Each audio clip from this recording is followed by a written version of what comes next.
Oh my god. Oh, I forgot about the Assassin's Creed games. They're the early ones. They had cliffhangers, man. They had damn good cliffhangers. And it's funny because I believe at this time, this was the first annual release game. So, like, they released 2, and then the next year they released Brotherhood, and everyone's like, whoa, hang on, what? This is kind of weird, why are they doing this so quickly? And then everyone found out, oh, it's actually a pretty good game, sure, whatever. And then after this, people are like, okay, well, it was probably just a thing, now with the next game, you know, whatever. And then it was the next year, immediately after that, and the year after that, and the year after that, and the year after... So, needless to say, it kind of became an annual series pretty quickly. But, that ending, though! Shit, he's gone into shock. Put him back in the machine. It's the only way to fix this. But the Animus did this to him. Am I the expert or not? Do it. No. Whoa. What was that? But yeah, as for this game in particular, I liked it a tad bit more in certain areas than I did 2. But I disliked it in more areas than I did in 2. 2 had more places to go to, and I really do like that.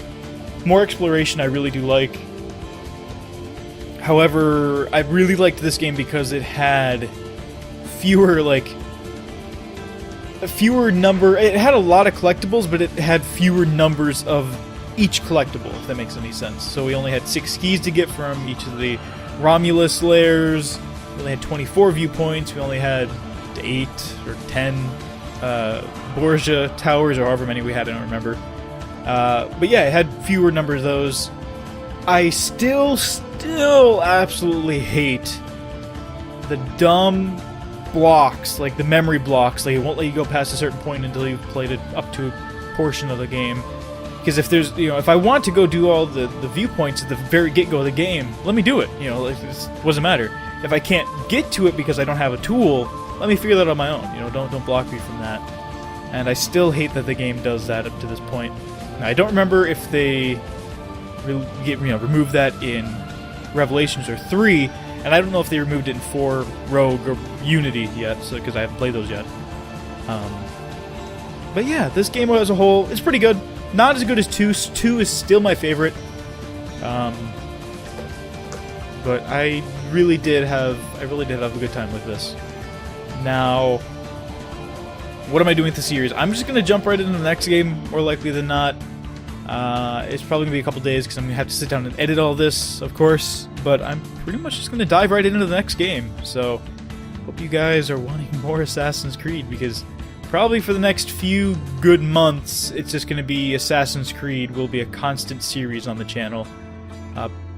I'll keep playing it basically until I get bored and I just don't want to play any more Assassin's Creed. But, we'll see. We'll see what happens. But yeah, so... Did Lucy die? That was probably the biggest thing at the very end of this. Is Lucy dead? We don't know. We don't know. She got stabbed.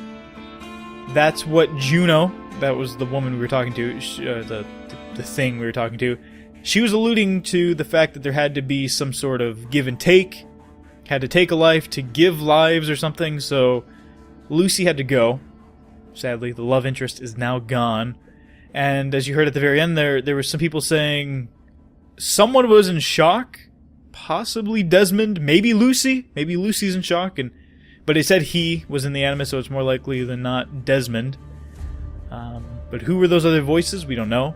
Maybe it was a completely different character and was just, trying to throw something in to actually mess with you. Yeah, who knows? Who actually knows? People that have played the next game, that is. But anyway, that will probably wrap it up for me. I don't know if there's anything else I wanted to say. I did like the size of the map. It was a good size. We played in one localized area, which I thought was pretty cool. It did give you the opportunity to actually travel to new places. Like I said, I didn't want to do that because I just didn't feel... I didn't want to spend the extra time on more of the Leonardo weapon missions, just because I didn't feel like doing them. But yeah, the game is very fun as a whole.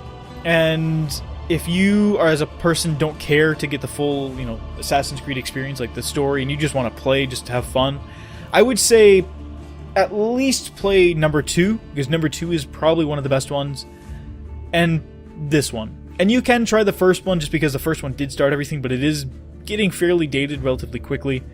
But 2 is definitely a very good game to start out on. And I would basically just play the Ezio trilogy. The Ezio trilogy is fantastic, and still the best character to this date within the series. Because apparently, Arno, I believe his name is, in Rogue, kind of a 2D character, and kind of just like, meh. Like, he's not very interesting. Connor is, I felt, somewhat interesting, but he's a bit of a douche. So that's kind of what rubbed people the wrong way about Connor, who's the main character in the third game. Altair, he's interesting, but he doesn't become more interesting until the later games. Like, we saw a little bit about Altair's backstory within this game early on, with him hooking up with some lady. We saw a little bit of quite a bit more of Altair's backstory within Revelations, which I'm very, very excited for, because I think Revelations I really liked, but I didn't spend much time with. I kind of just sat down, played the main story, and called it good and moved on. So I want to spend a little bit more time with Revelations, meaning doing all the viewpoints, collecting extra things if I can. Again, no flags or feathers or anything like that, just because no. But I will try and do all the viewpoints, and I will try and do a lot of the extra side things, just because it is kind of fun. But yeah, until then, I'll see you guys next one. I'll see you guys in the next one. Now, whether or not I'm going to upload Revelations tomorrow, as whenever this video goes live, I don't know. We'll see. We will see. But yeah, I'm really going to go, because I'm ready to stop. I've been recording all day, and I need to take a break. Probably not going to. I'm probably just going to hammer right into Revelations, though. But anyway, as always, I've been Hello Japan. This has been Assassin's Creed Brotherhood for the Xbox 360. Hope you guys enjoyed. As always, I'll see you guys next time with whatever I make. See ya!